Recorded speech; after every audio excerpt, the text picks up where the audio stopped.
could take any film from the previous films, any scene, and make it into 3D, what would you have done? Gosh, I suppose the dragon challenge in Goblet of Fire. That seems like one that would be very good in 3D. Because I think 3D is best suited to spectacle, and that was a spectacular scene. And can you talk about some of the performances in this film? I mean, Alan Rickman is amazing. I think all the performances are fantastic. Ray Fiennes is brilliant, always Voldemort, as dark can be. Alan Rickman as Snape, when you find out about his past, and it's incredibly emotional. And of course our three leads, Dan, Rupert and Emma, who I think have grown from film to film, and I think in this film go to new heights. Were there any we eventually return? How did you see it? How do you see it? Well, you come back to Hogwarts and we destroy it. It's a bit of a mess, actually. No, it was really funny. We built it up and we knocked it down, and it was quite emotional actually to see this place that over 10 years has been where we've been filming for 10 years. It's been a home of sorts, just destroyed. So it's quite spectacular, big. What are you most proud of from the series? Gosh, there's not one thing. I think we've been true to the spirit of the books, and that's what we started out to do. And I believe I hope that people feel that we've been true to the spirit of Joe's writing. Did everything turn out as you'd expected? Not just the characters themselves, but also the increasing darkness of the movie. Well, people talk about the increased darkness. I think that I think the books are more grow up. The first book is dealing with an 11-year-old. The last book is dealing with a 17-year-old. When you're 11 years old, you go through different things than you do as a 17-year-old. So inevitably, it becomes a little more sophisticated, a little more complicated, and maybe dark is a word that people like to use. I just think a little more grown up. But in terms of the great thing about film is it's full of surprises, and nothing turns out. A lot of things turn out a little differently, and most often better than one can possibly imagine. Thank you. Thank you. Rupert, what was Ron's greatest moment throughout the series? His greatest moment? Yeah, I mean, in these last few films, from 6, I think he had a good time. He finally got to be on the Quidditch team, which I think was a big goal of his. And I mean, yeah, in this one, I think getting the girl, getting Hermione, that was kind of, a really nice moment. In the first part, we see Ron leave and then come back. How do you think he's changed after he comes back to his friends? Yeah, at the time where he was gone, I think we learned a lot. And we see a completely different Ron really in part 2. He's not so doubtful, paranoid, and I suppose selfish. He's much more kind of focused and just there for Harry. And there's a lot of kind of emotional things that he has to go through. Falling in love, losing his brother, and I mean, Ron has gone through quite a lot, really. So in the early films, he never really kind of found his place. He was always kind of in the shadows of everyone. And for the last 3 films, I think he's really kind of discovered himself and kind of come into his own. And Can you give us a word to describe each of the characters, like you, Ron, Hermione, and Harry? Just one word? Yeah. I suppose Harry, brave. Okay. Hermione,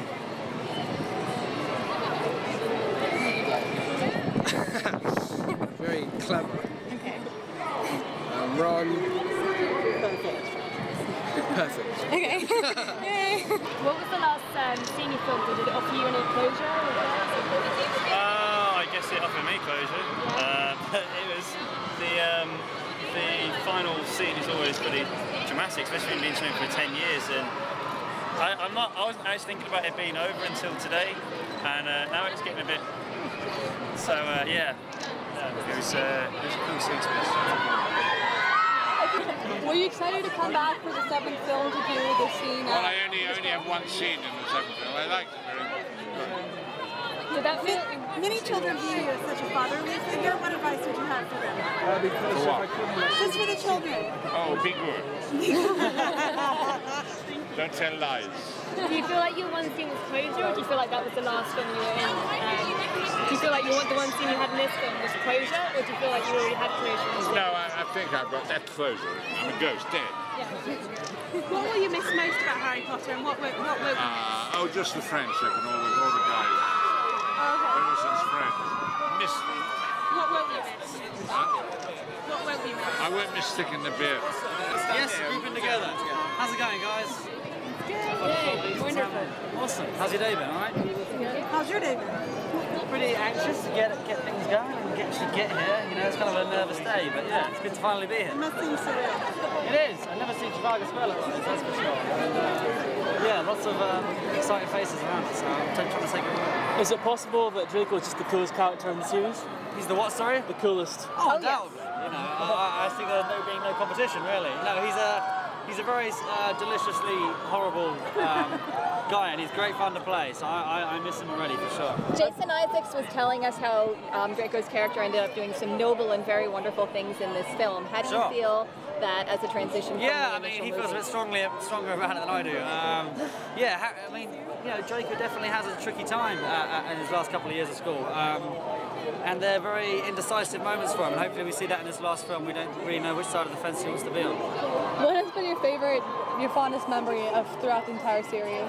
It's very hard to pick one, lovely, to be honest with you, but just all the friends that we've made and all the friends for life, really, that I've met through doing it. Do you think Draco would have sided with Harry or Voldemort at the end? What's that, dude? Do you think Draco would have sided with Harry or Voldemort at the end? Oh, you have to wait and see, don't you? We've already seen it. Yeah, oh, okay, well, What do you think? So you know. Well, it's kind of left to your interpretation, I think. Okay. So, what do you think? Thank you. But we tried to use the 3D to help us tell the story, and so we've made the world deeper and bigger to try and make it more inclusive for the audience. So. And you did some reshoots with the epilogue. What did that add to the film? It was just better in the end. Was it the prosthetics? Did it look like they changed? It was a collection of things. We shortened the scene slightly, which meant that we weren't trying to do so much in the scene, so we had more time to do what we were doing. And we did make adjustments to the aging, because it's a really tricky thing when you have someone who's 20, 21 to try and make them look, late 30s. So. We did, and we're pleased we did. It was great. And can you talk about some of the performances? I mean, Alan Rickman delivers a fantastic performance in this film. Yeah, but it couldn't be anybody else. Nobody else could play Snape. It has to be Alan Rickman. So all the performances are to die for, I think. There's Dan, Rupert, Emma are just incredible. Matt Lewis has a really big film, this film. Tom's great. Jason and Helen as his parents. They're all fantastic. There's none. Michael Gambon. You can just go on. They're all brilliant. We love them. Thank you very much. Thank you. By making the 7th book into 2 films, we found the space. Sometimes things had to be compressed a little, just for the sake of the flow of the narrative. But I think we kept everything in, and it's why we made 2 films. It's why Joe was happy we made 2 films. Over the years, it's been difficult to condense so many books into short 2.5-hour films. It really has. I mean, since the 4th book, we've looked at the possibility of making 2 films because they're big, thick, weighty books. But when we analysed them for 4, 5 and 6, there was plenty of colour and character easily enough for 2 films, but there wasn't really enough for 2. There was more than enough for one story for 1 film, but not enough for 2, and so we had to compress that story into a single film and lose some of the lovely character and colour. Do you see this film as the second part to part 1, or is the closing part of the whole series? I mean, maybe both? It's both. I think the end started with the 6th film, when we started to learn about the Horcruxes and Dumbledore was preparing Harry for the job ahead of him. And so I think the end isn't just 7 part 1 and part 2 or 7 part 2. I think it began a while ago, and so it is an end to the series.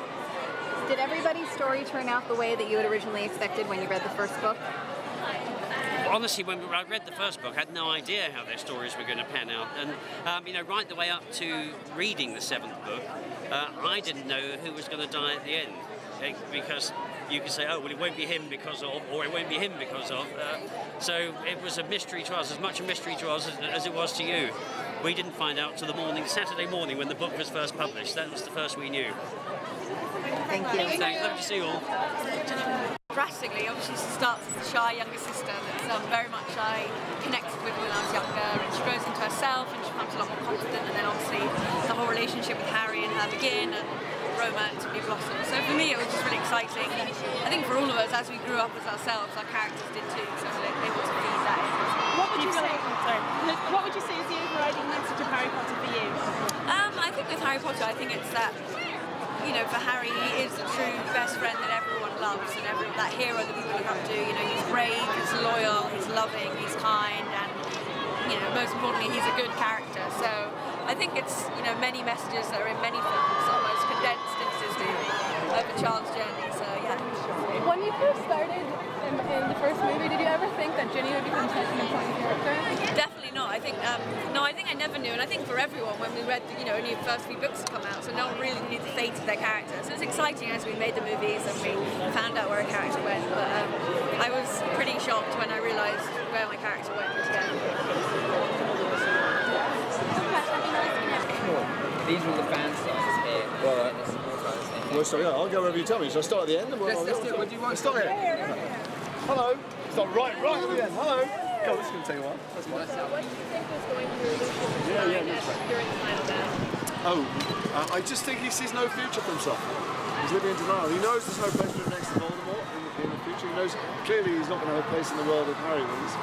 It looks like there's no place for him next to Narcissa. He's obviously prepared to sacrifice Draco. He's a very, very, very lonely man, and he thoroughly deserves to be. Do you think he's going to end up on the good side? It's sort of left ambiguous at the end. Do you think he deserves it?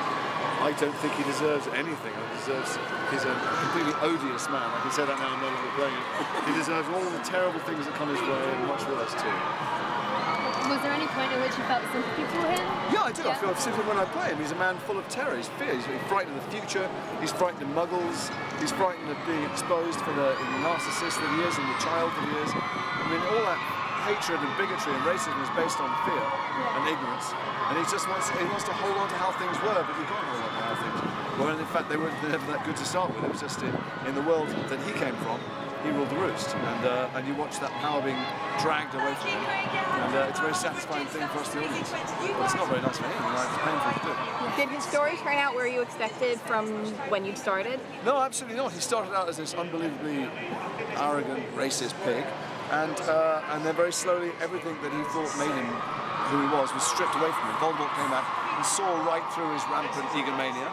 And then eventually, the most glorious thing happened, which is his son, who he thinks is the one thing that he's managed to hold complete power and dominion over, breaks the bonds, breaks those awful chains, and becomes the fine young man that Draco makes some very bold and noble choices for him in this story, and I find that really inspiring. But doesn't he show some signs of love at the end for Draco? Have you seen the film? Yeah. I don't know so much love. I mean, it's true. I think that somewhere deep down there is a core of being a parent ultimately overrides all the rest of his selfish desires, which in a way I suppose goes to redeem him, but only partly. Okay, we're just going to What was your favourite scene from this newest film? The film? Well, I'm not in it. I just love the battle. I think we've been waiting for it for 10 years. We've been waiting for 7 books. From the first time Voldemort's name is mentioned, we all know, because we all know what great classic stories are, that at some point Harry's going to have to face off with Tom, and it's going to be a battle to the death. And you know, it's been a long time coming, and I think they really play it off beautifully. Thank you. Neville's journey. Jeez, I've no idea. You know what? I'm going to pick a song that's like, it's an Oasis song, and it's one of my favourite Oasis songs, and really it's called Stay Young. And it's not really Neville's journey, but it's mine. It's that idea of, you know, no matter when people tell you to grow up, don't do it. Just stay young at heart, and that's why I think I'll always have this bit of Harry Potter here, this bit that will remind me of my youth. You know, just being able to put on a wizard's costume and mess around pretending to be a wizard, which is what I wanted to do as a child. So, yeah, Stay Young by Oasis. What will you miss most about Harry Potter, and what won't you miss? These lot, man, these lot are absolutely fantastic. I mean, just arriving here whenever I arrived, and just hearing this lot and looking at that podium and looking out across, I just thought, wow, this is what I'll miss. I'll miss all these fans that we've gathered over this decade and a bit, and they're the best in the world. And what won't I miss? What won't I miss? Yeah. I will not miss. No, not much. All the makeup, all the hair and makeup I had to put on. It was a lot of fun in the beginning, you know, with the blood and that, and then it got very old very fast. You know, 2 hours in hair and makeup every day is lousy. And talking of the fans, have you got a message for them? Oh yeah, not half. Really just a heartfelt thank you so much for everything. I mean, you've been here from the beginning. Some of you have just joined us, but literally you've made us all feel so welcome over all this time, and when you make a film you never know what your reaction's going to be, and well, you can hear them, can't you? You know, they're not even in here, they're out on the street, and they're just it's mind-blowing, and I just want to thank everyone so much for sticking with us, and I hope that this film is the film that you deserve, because we really wanted to give that to you guys after all this time. It's quite influenced you on. Do you feel like Narcissa and Tonks? Yes, I do. I think that they're all archetypes, and that J.K. Rowling was very, very clever when she wrote this. You can see it in the Odyssey, you can see it in all great fairy tales. They have these, you know, the main character who's fighting for good, which now in society is a very complex thing to do. It's a very unusual hero to have, and she gives sorry, I'm so fascinated to hear the noise level of hormones when Dan arrives. And every time I hear, oh, I can't help but look to see if he's there. And I think that J.K. Rowling gave her a redeeming feature at the end of actually putting her son's life before her own, but more importantly, to be changed by her son, because I think her opinion is changed by her son, and that's good mothering. Given how Well, it was interesting because, of course, most of us actually, I didn't know the younger actors, but of course, you know, Gambon and Helen and everybody, we've all known each other for years. We've all worked with each other. We all, you know, go to restaurants and stuff.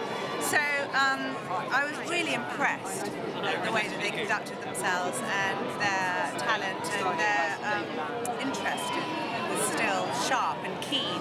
And you didn't feel, because you don't know, you're walking on a set with people who've been doing it for a very long time, how blasé they would be. And all I can say is not a moment Actually, when you see this, so it's a privilege. we haven't used, you have seen it, but we haven't used the 3D just to bring things. And he gets actually, as he gets close to victory, he actually gets weaker. The first scene in the graveyard, the re-entrance.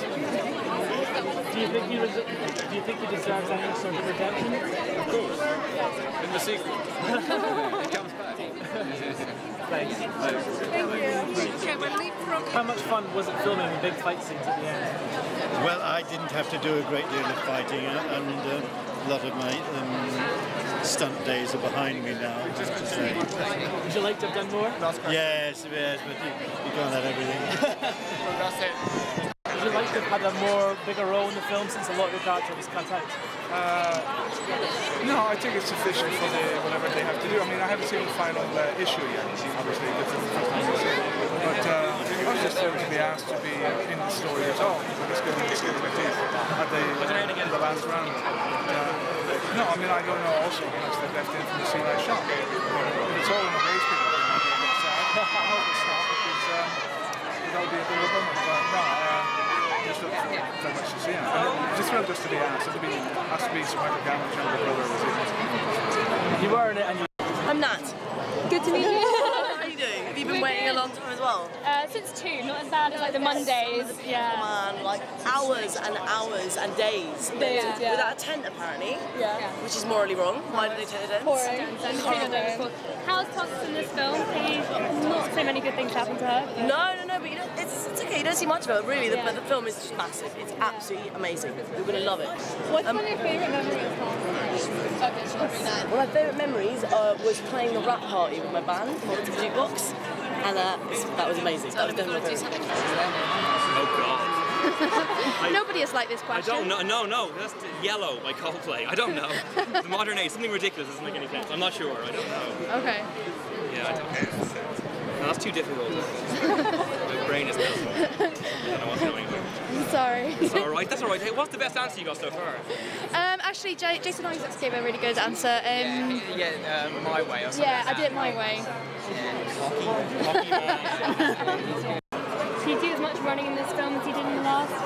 There's a fair bit of running. There's also a fair bit of falling. Yeah. Which is quite good fun to film. Well, I don't know. There's a lot of falling over. The fact of the matter is, I was wearing a pair of I had Gary Oldman's old boots from Sirius Black that I nicked with my costume, and they're really bad at running in. They're actually